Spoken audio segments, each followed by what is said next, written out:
Selamat pagi teman-teman. Seperti yang sudah saya jelaskan pada minggu lalu bahwa kita akan menggunakan secara bergantian antara Google Meet dan Google Classroom. Nah, karena pada minggu ini kita menggunakan Google Classroom, maka penjelasan materi untuk minggu ini akan saya jelaskan lewat video PowerPoint ini.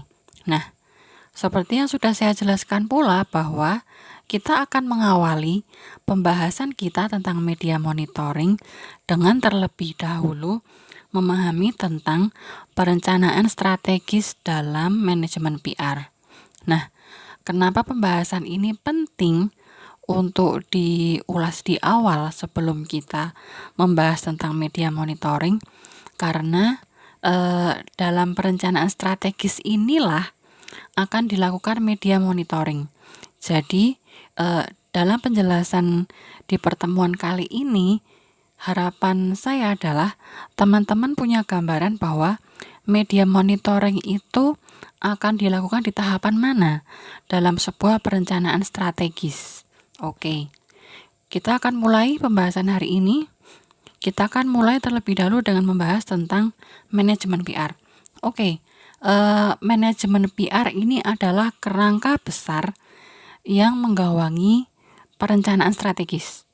Oke, manajemen PR ini itu diartikan sebagai penerapan fungsi manajemen dalam kegiatan kehumasan.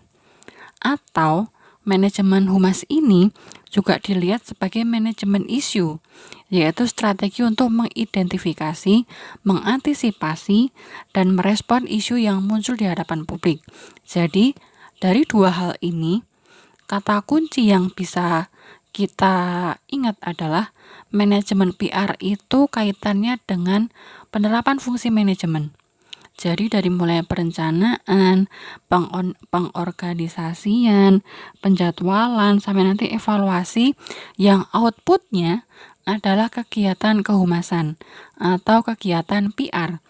Jadi manajemen PR itu adalah proses manajemen, secara singkatnya proses manajemen yang secara khusus digunakan untuk menghasilkan atau merencanakan kegiatan kehumasan. Oke.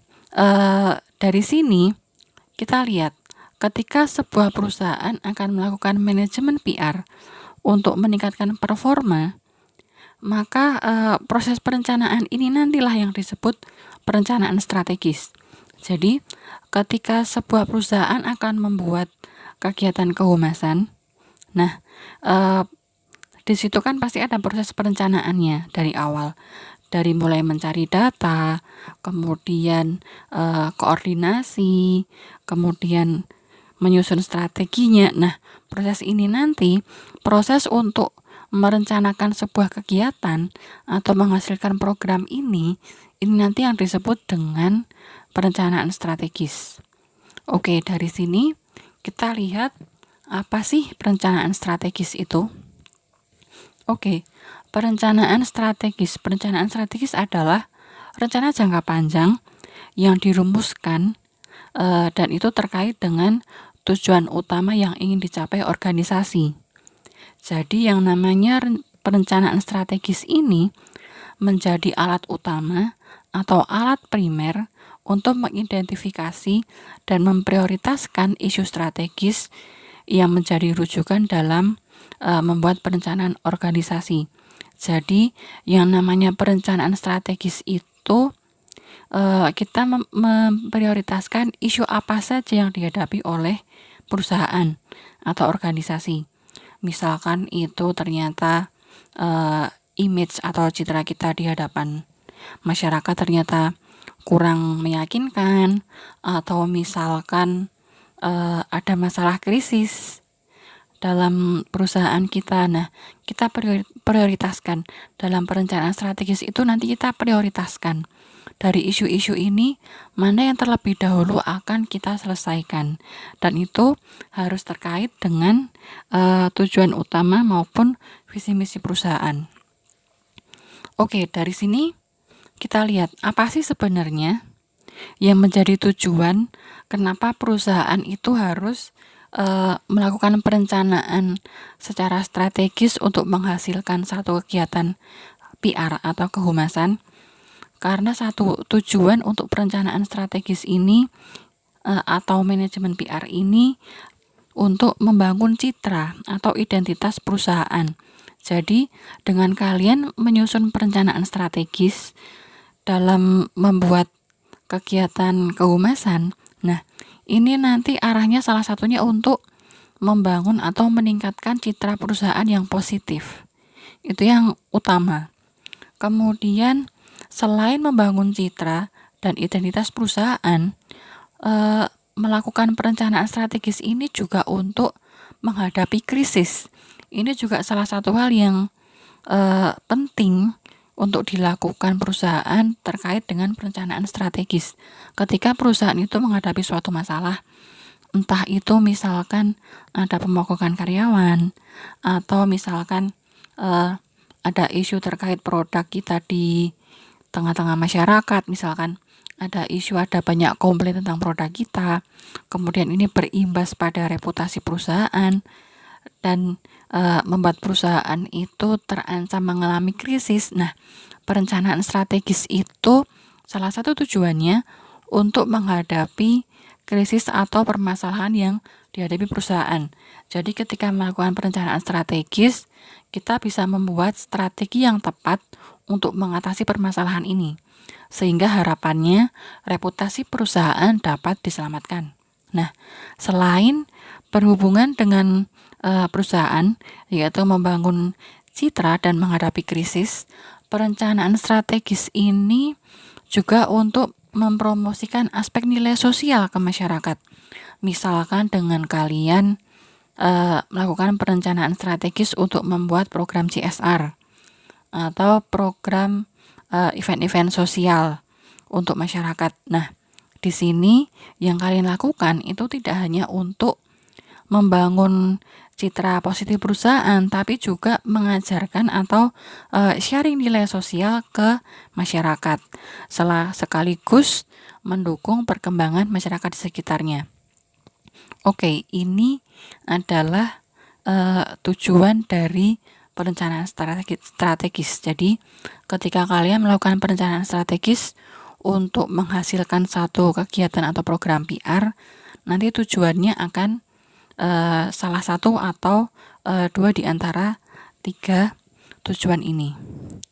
Next, kita lihat untuk melakukan perencanaan strategis itu prosesnya seperti apa. Nah, secara sederhana, yang namanya perencanaan strategis itu akan berhadapan dengan 4 tahapan ini. Yang pertama, kita akan mendefinisikan problem terlebih dahulu.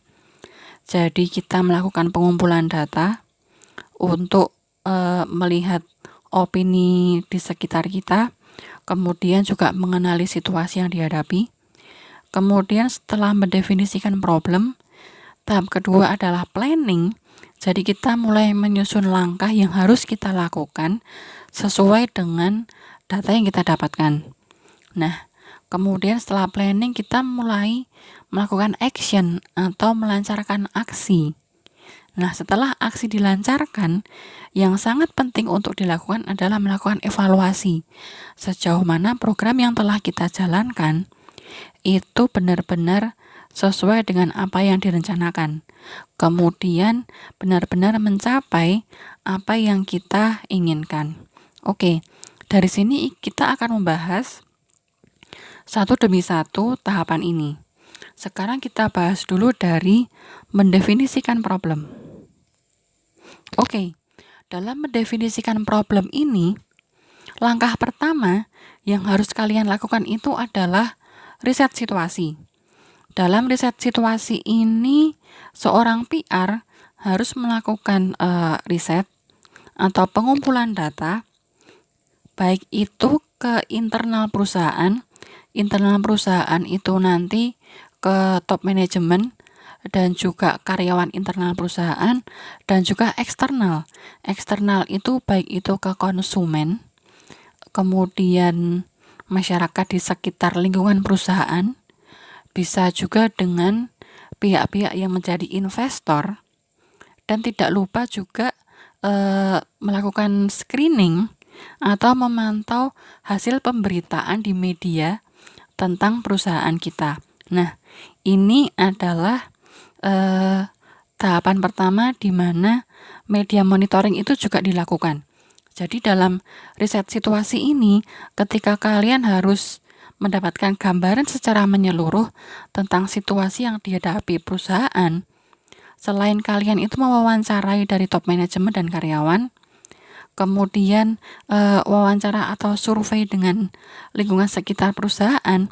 Nah, di sini untuk melengkapi data yang kalian dapatkan, kalian juga melakukan media monitoring atau screening tentang isu apa saja yang dihadapi perusahaan atau pemberitaan seperti apa tentang perusahaan ini di media.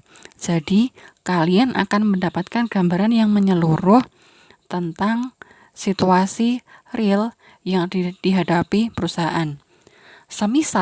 Semisalkan kalian ini adalah humasnya Aquadanon misalkan. Nah, dalam tahap pertama ini, dalam tahap riset situasi ini, kalian sebagai PR itu mewawancarai top manajemen dan juga karyawan internal Aquadanon. Itu untuk internalnya. Kemudian untuk riset ini ke arah eksternal, kalian ini bisa melakukan survei ke konsumen yang membeli produk-produk dari Aquadanon. Surveinya ini bisa online survei ataupun bisa misalkan lewat sosial media, tanya jawab di sosial media. Kemudian selain konsumen, kalian juga untuk riset situasi melakukan wawancara atau mungkin FGD dengan lingkungan masyarakat sekitar. Jadi melakukan pengumpulan data dari opini dari masyarakat di sekitar kantor atau pabrik dari Aquadanon ini. Nah, kemudian selain itu kalian juga melakukan pemantauan di media. Jadi kalian melakukan media monitoring terkait dengan Aquadanon. Jadi kalian lihat Aquadanon ini pemberitaannya di media massa, baik itu media cetak, elektronik, ataupun media online, pemberitaan tentang Aquadanon ini seperti apa, lebih banyak yang positif atau yang negatif. Nah, dari sini nanti kalian lakukan analisis gitu, analisis tentang bagaimana situasi yang dihadapi, bagaimana kelemahannya, di mana kelebihannya, terus tantangan apa saja yang dihadapi, kemudian peluang untuk berkembang ke depannya apa. Nah, riset situasi nanti hasilnya adalah analisis gambaran situasinya. Oke, dari sini kita berlanjut ke identifikasi masalah. Jadi, setelah kalian melakukan pengumpulan data, kemudian kalian itu mulai mengidentifikasi sebenarnya masalah yang dihadapi ini apa. Jadi dari misalkan kalian riset tentang lingkungan sekitar Aquadanon. Nah, dari riset yang kalian lakukan, nanti kalian akan dapat mengidentifikasi sebenarnya permasalahannya itu apa.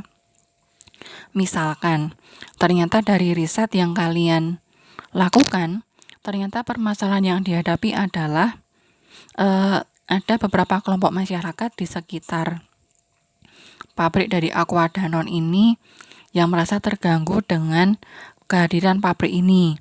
Nah, misalkan masalahnya ini, kemudian ini nanti yang menjadi salah satu permasalahan yang harus diselesaikan. Kemudian nanti kalian bisa cari kira-kira kalau masalahnya tentang relasi antara perusahaan dengan masyarakat sekitar, strategi penyelesaiannya bagaimana. Oke, identifikasi masalah kita temukan tadi. Masalahnya adalah tentang perusahaan dengan masyarakat sekitar. Next, setelah kita tahu permasalahannya itu antara perusahaan dengan masyarakat sekitar atau masyarakat di sekitar lokasi perusahaan Next kita tentukan ketika kita akan membuat program PR atau program kehumasan, tujuan dari program ini akan mengarah kemana? Apakah ke awareness? Awareness itu arahnya adalah ke kognitif, yaitu ke misalkan peningkatan citra positif, kemudian mengingat tentang brand kalian, atau ke acceptance atau penerimaan.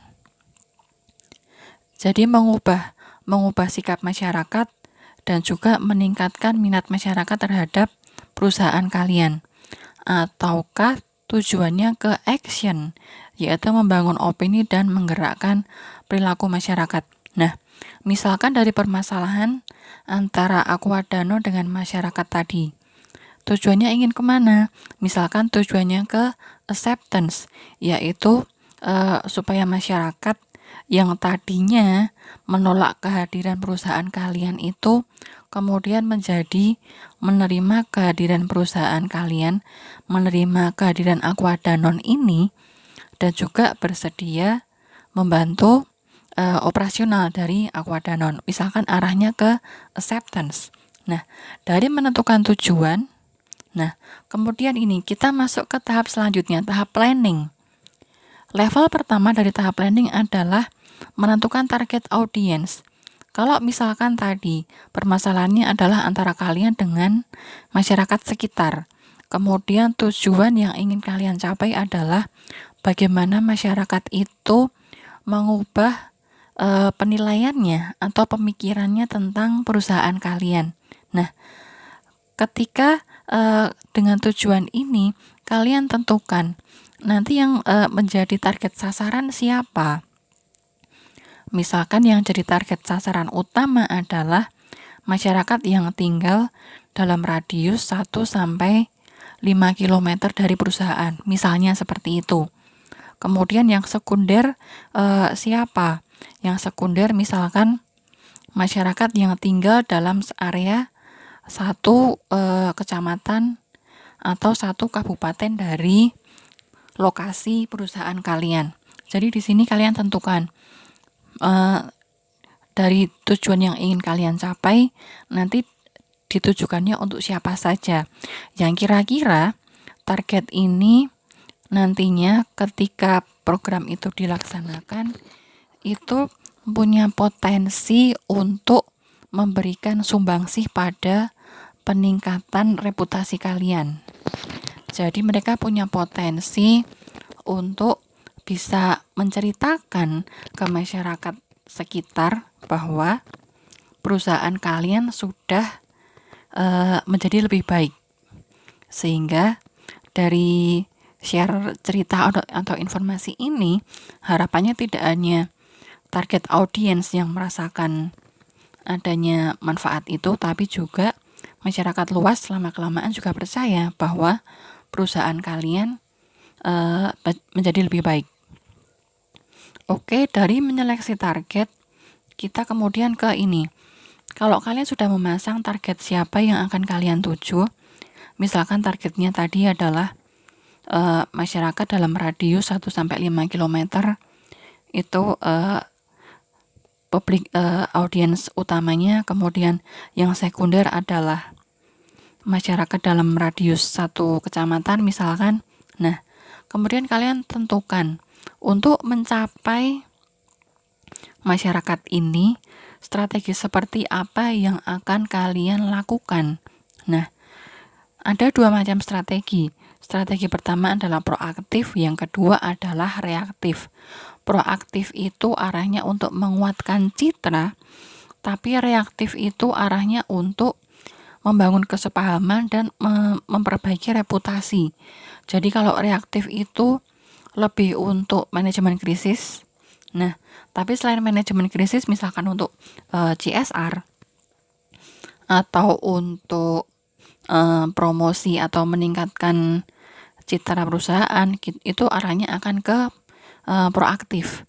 Nah, ketika tadi arahnya adalah untuk memperbaiki citra kita di mata masyarakat, berarti kan proaktif. Nah, dalam strategi proaktif, kalian lihat kira-kira kalau kita arahnya mengubah citra perusahaan, kita akan lakukan dengan kegiatan apa, jenis kegiatan seperti apa.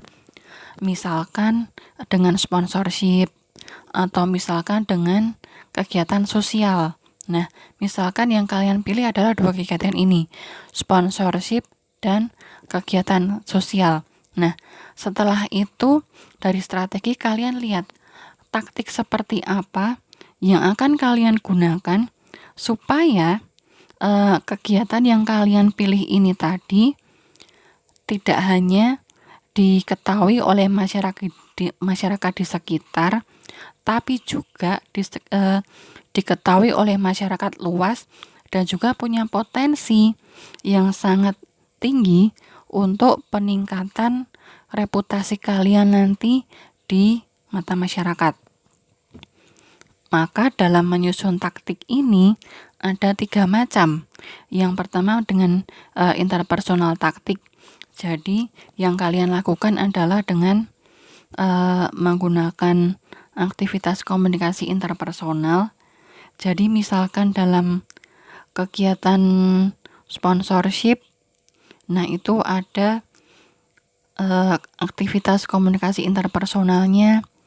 Atau misalkan dalam kegiatan sosial itu juga misalkan ada aktivitas komunikasi interpersonal berupa misalkan kalian memberi sambutan atau kalian bercerita langsung atau berbicara langsung dengan masyarakat. Kemudian misalkan makan bersama dengan masyarakat. Nah, jadi kan di situ ada aktivitas interpersonal antara kalian dengan masyarakat yang menjadi target audiens. Itu untuk interpersonal. Kemudian ada juga sosial media dan organisasional taktik. Jadi apa yang kalian lakukan itu, program yang kalian lakukan itu diinformasikan melalui media internal perusahaan. Nah, selain media internal perusahaan, ada juga taktik yang ketiga, yaitu event yang kalian lakukan, kegiatan yang kalian lakukan itu diinformasikan lewat media massa. Jadi misalkan kalian membuat press release, jadi misalkan kalian sponsorship ke kegiatan yang dilakukan oleh masyarakat sekitar. Misalkan masyarakat sekitar itu membuat kegiatan panggung seni, kemudian kalian sponsorship ke event kegiatan panggung seni ini. Nah, ini kalian membuat rilisnya di media massa bahwa kalian perusahaan Aqua Danone memberikan sponsor untuk kegiatan pentas seni di masyarakat sekitar perusahaan, misalkan seperti itu. Kemudian bisa juga dengan press conference atau juga dengan membuka kesempatan interview dengan media atau radio misalkan untuk meliput ke sana. Nah, contoh earn media itu. Jadi dari event yang kalian rencanakan, jadi strategi tadi kan kalian sudah memilih kegiatan apa yang akan kalian lakukan. Kemudian dalam taktik ini kalian menyusun bagaimana caranya orang itu ada lebih banyak orang yang tahu tentang aktivitas yang kalian lakukan. Jadi taktik itu adalah bagaimana strategi kalian untuk menyebarkan apa yang kalian lakukan ke masyarakat luas. Oke. Dari sini setelah kita itu memilih event apa yang akan kita lakukan, kemudian menyusun juga bagaimana kita akan menyebarkan informasi ke masyarakat tentang event yang kita lakukan. Nah, hal selanjutnya yang perlu kita lakukan adalah menyusun anggaran. Jadi di sini kita juga perlu menyusun ketika kita melakukan kegiatan kehumasan, menyusun program PR, seberapa banyak anggaran yang kita butuhkan dari awal kita melakukan riset sampai nanti event ini, kegiatan ini berakhir, sampai nanti proses evaluasi itu dilakukan. Nah, budgeting ini yang kalian susun harus mencapai semua proses. Oke, dari penyusunan anggaran kita ke ini. Setelah anggaran selesai disusun, kalian akan mulai menyusun jadwal. Kira-kira kalau kalian tadi merencanakan akan melakukan sponsorship kegiatan masyarakat sekitar, nah kalian akan penjadwalan sponsorship ini dibukanya, dijadwalkannya dalam bulan apa saja.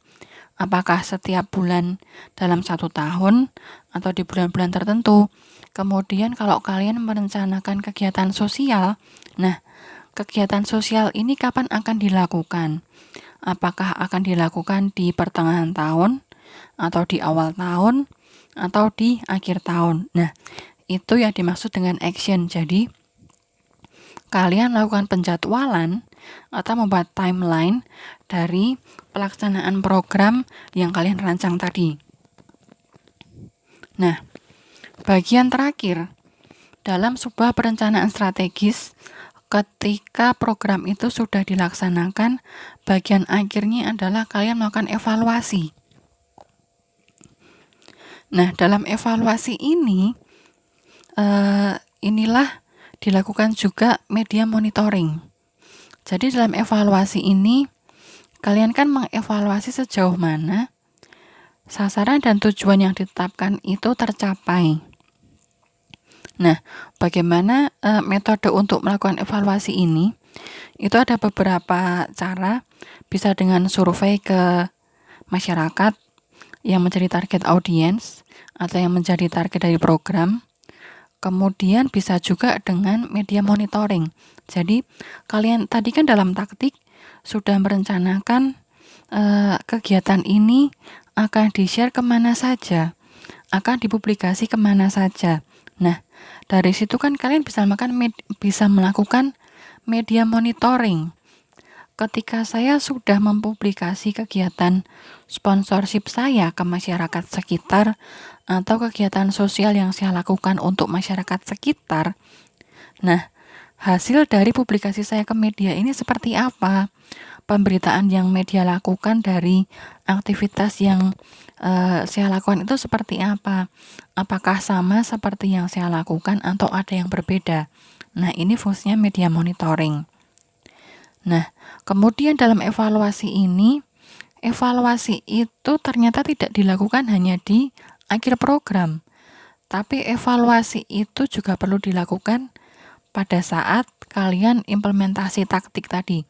Jadi, ketika kalian memilih akan melakukan publikasi dari kanal yang mana, saat akan memilih tadi, kalian kan pasti akan menimbang atau mengevaluasi kira-kira mana yang lebih efektif.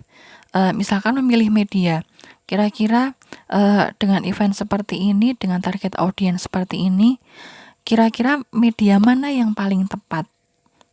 Kemudian evaluasi itu juga dilakukan setelah taktik atau publikasi dilaksanakan. Jadi kalian evaluasi kira-kira kalau saya publikasi event ini atau kegiatan sponsorship ini lewat sosial media perusahaan misalkan. Nah, kalian lihat bagaimana komentar follower kalian di Instagram. Apakah mereka mendukung atau mereka memberikan komentar yang negatif.